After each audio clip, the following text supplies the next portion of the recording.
Welcome to the Becoming an Elite Advisor podcast. I'm Sten Morgan. Thankful you're listening. I'm here with Andy Traub, and today we're going to talk about how you, the advisor, are truly the product. And that is a strange phrase that when you speak in front of groups, I've seen it. People go, if you're seeing this on YouTube, I'm nodding my head.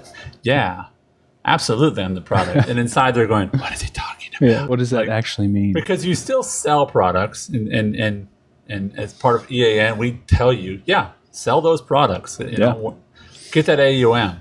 But there's a real flip that happens when you say, hold on, this is about you being the product first. Yep. So what does that mean? It's a powerful phrase for me because my beginnings in the career, insurance broker dealer in my 20s, it was, hey, come in here, we're going to teach you sales skills, and here's the shelf of things you have available to you. Good luck. Whether their intention was to say, hey, we're trying to develop salespeople or not, that's how it impacted me. And so I was trying to get better at getting in front of people, how to position the product better. It confined me to a box of, here's my stuff. I just have to get creative within this box to try to sell this stuff more frequently so I can hit my goals. And doing that for a few years and realizing I was competing against senior advisors that had relationships. That did not seem like that was going to be a great path. That felt like a long, average road. And I wanted the elite path. I wanted to do it faster. Well, and also a road that you're probably not going to win at. I mean, it's like you're just not. It's you might eventually, slowly. I know, but I'm saying, like, if you're 22 and they're like, dude, do you have to shave yet? You know what I mean? Or just you haven't seen enough life or whatever. Yeah. You don't probably really view yourself as a business owner, so business owners aren't seeing you as a business owner. It's my hope at that point was I was going to run into somebody that knew nobody else, that knew they needed to do something, and trusted me enough to buy something. Sure, no problem. And that's not necessarily what I aspired to in my life. Yeah.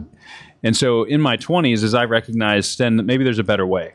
Maybe you could close more complicated clients. Maybe you can hit your income goals for your family faster than what the industry is telling you, 10 plus years. But you have to do something different. But you have to do something different. And so at 24, I looked and I said, I bet if I get in front of some of these clients and I just have that many good ideas, like if I'm just really good at my job as an advisor, not a salesman, but an advisor, I believe that somebody will leave their current advisor if I could give them a compelling reason to do so, because I can add that much value. So I was like, I want to lead with ideas and value in order to build rapport, in order to then use my tools, which are products, in order to get paid. This is pre me charging for advice. This is, I still can't get paid for my time and ideas, but I'm going to be generous with them in order to build rapport for you to move your AUM or buy an insurance policy with me. So in the framework of that, I then had to say, okay, what does it look like for me to be a product? And if I ranked myself as a product, I wasn't a very good product. I was a bad term policy with an increasing premium that had no conversion feature, and the insurance company didn't really even exist. And underwriting with that. and their underwriting, it took you 2 years to get approved because I just didn't know anything yet. Yeah. And so the CFP, studying different kind of online courses, jumping onto webinars with CPA firms, like I just started becoming a student of the game. Right. For me, I had to be honest and say that's the advisor I would want to hire someday. Not the advisor that just spent 10 years learning how to sell a widget better. What's funny too is you just said that's the advisor I'd want to hire. I was just thinking, like, as a seasoned advisor, that's an advisor you'd want to hire to be on your team. Yeah. But also, I was thinking of you as a business owner. But yes. Even as a business owner. As a consumer, yes, that's the kind of what you want to hire. But also, just like those who are listening who are new to the business, like you want to end up working with someone awesome, be awesome. That's right. You know what I mean? And if you put yourself in the shoes of you're hiring a physician to do a life-saving surgery, how seriously do you want them to take their job? I want them to be amazing. You want them to study new skills. You want them to set time aside to get better at their job. You don't want them focusing on how to get just bigger medical reimbursement payments. If you're hiring an attorney to defend you in something, you're innocent, but there's evidence against you. You need somebody that's like, I've been there, I've done that. I've watched other people. I've paid a lot for trainings to be really good at my job. And that's the category as advisors we want to be in. What I didn't want was to be lumped into sales organizations to where it was like, man, Sten's just great at selling stuff. It's not very good stuff, but man, he learned how to sell it. Yeah. That's not who I wanted to be. I think one of the problems with what we're talking about is being just product oriented can work. And you could still solve problems and help people. Yeah. And I think that some people like hear us. I hope you don't hear us saying the products aren't important. Like they're really important. Like having the right insurance in place for someone, it's generationally changing for them. I mean, it's a peace of mind. It's incredibly important, right?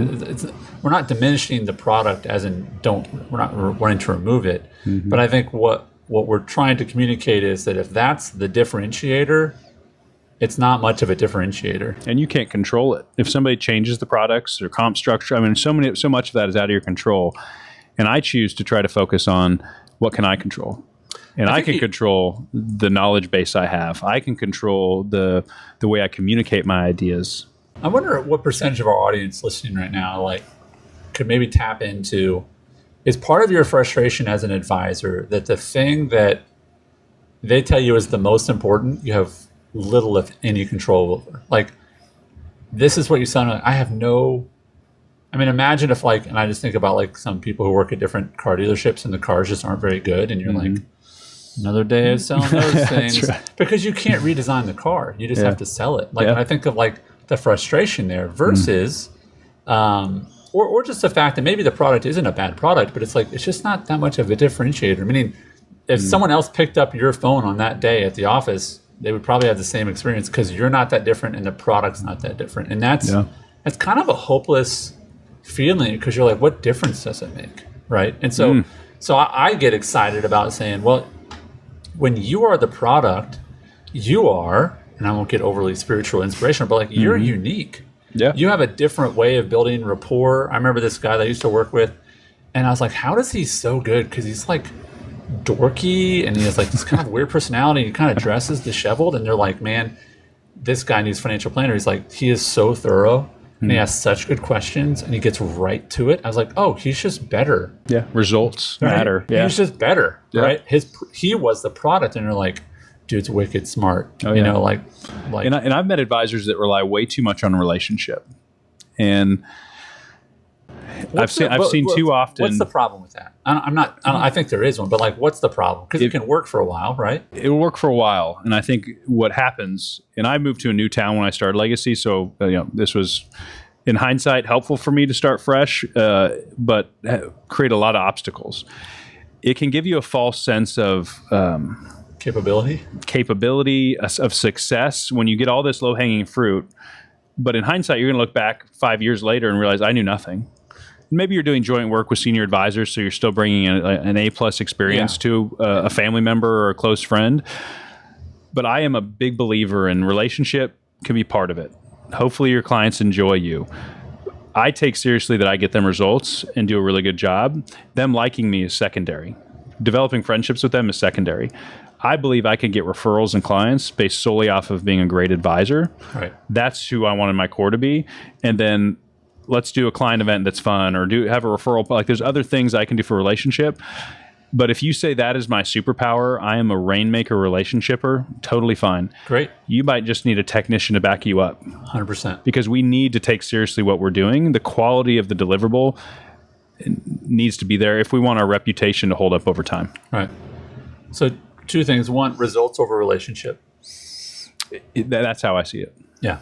And where that bears itself out is, I think you shared this story with me once, of like, if someone needed surgery and their grandson was a surgeon, but they also knew someone who was a really good surgeon that wasn't their grandson, like, grandson, I'll give you an extra $20 for Christmas, but you don't get to do surgery just because we have a relationship. That's right. You know what I mean? Like, you want results. Yep. And I think that you're right. People rely on relationship. Relationship's important. And people's money matters. We're not talking about like what your grass is going to look like when it's cut by this person on this mower or this one. Like, it'll grow back and you can try again. Right, that can be fixed. Yeah. Money matters, and this is, people work so hard for it. Like, it's so emotional to them. And my hope is more and more advisors are taking seriously. And what I love about advisors starting to learn that their ideas and time have value and that they can actually charge for it is they take it more seriously in that process, but the client does also. Yeah. And the products are there. The tools are there. The plan needs tools to be executed really well. The question is that what we're leading with? And how confident are we in the average path or the elite path? And the elite path is one in which you are the product and you take it so seriously. One, you learn the products better, so you know where they fit better. That takes time. A lot of advisors don't. They're like, I think I kind of understand it. And here, I'm just going to go out there and sell more. But do you communicate your ideas really well? Do you need to have speaker training? You are the product is beyond designations, which I think is kind of the knee jerk. And we all know as advisors, there's designations that mean something because they're hard to get and you learn something. And then there's ones that are letters on your card that nobody quite understands what it does. That also you have to say, like, is this a valuable use of my time, or is this kind of a smoke and mirrors marketing ploy? Again, marketing is important, but like what's the reason you're doing it? Is it making you more effective to your clients? We had a conversation that happened in our community once where we had someone share about a designation. And I said, hey, this is a community, so sometimes we have community members teach. And I said, hey, you just went through this training, and someone else had also gone through the training. And so they sort of co-taught a lesson for one of our calls.